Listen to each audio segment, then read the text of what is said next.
Okay, so what we have here is a bored well with a 3-foot static level. They have a little 1.5 gallon tank, and I've already cut this, so the pump, it's kicking the breaker, so I assume the pump is bad. But it's hanging on all this little wrapped around wire and on this piece of channel iron that's rusted and decayed, and then you have this one here that I'm kind of using to support myself. So this is going to be funny to try to get this thing out. I don't know how deep this well is, but I just absolutely can't believe that a bored well has a 3-foot static level. But we're going to try to get this pump out without falling in.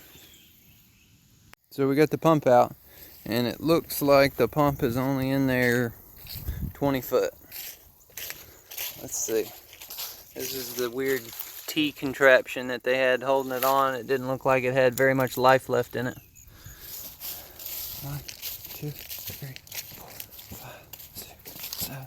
Yeah, it's in there exactly 20 foot. So I guess that's probably a 20 or 25 foot bored well.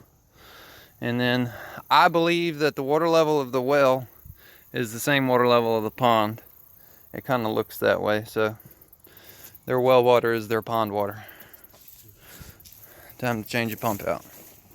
So we have the old pump here, and we have the old bladder tank. Now this bladder tank, to me, if you look at my hand versus the bladder tank, I'd say this is maybe a 1 gallon tank or 3/4 of a gallon tank, something like that.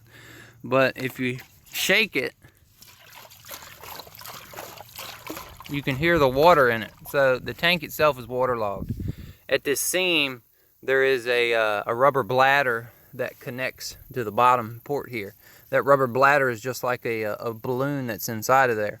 The air pressure on the top of the balloon is what gives positive pressure to keep the balloon from expanding all the way to the top. When the bladder or the balloon busts, water then gets into the space of the air, and the air doesn't allow for that cushion to where it will work properly. But this pressure tank, in my opinion, is good for jobs that are temporary setups, for houses that are being built, for concrete crews to have water. It will work the system to its bare minimum ability.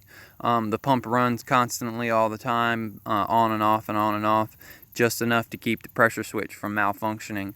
But this tank is bad, so we are going to install what we call a 103, which I would call this a 101 maybe. But we're going to put in a tank that will hold about 4.5 gallons, where this one might hold, I think, 0.6. So we're going to go get a tank and come back. Since I don't carry one that will fit in that hole, we have one at the shop, which isn't too far. So we're going to run and go get that and install that in a whole lot more professional manner. Okay, so we're going to go back in with this tank, and that's the one we took out. And this is kind of what I've got set up here. I've got a rope hitched around that, and then the rope is ran through the clamp holding it tight, so that way it won't fall. So we're going to drop this thing in and hook it all up and see how it looks. Okay, so what we have is, this is our pump, and it's hanging on all this rope we have it. Basically the clamp is holding it, and the rope is holding the clamp onto the metal to keep it from falling off. So it's not going to fall, but it will wiggle.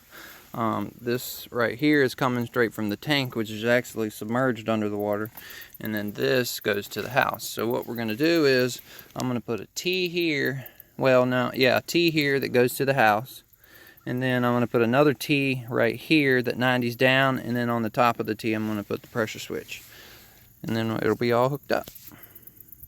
Alright, we have it all hooked up. That goes to the house. There's your new pressure switch. That's where the pump is hanging. That goes into the bottom of the tank. The tank is supported by that bottom piece of metal and leaned up against the rocks and leaned up against that piece of metal. So, looks a whole lot more better and more professional than the other rig that they had set up. So we're going to go kick the breaker on and see if they have water.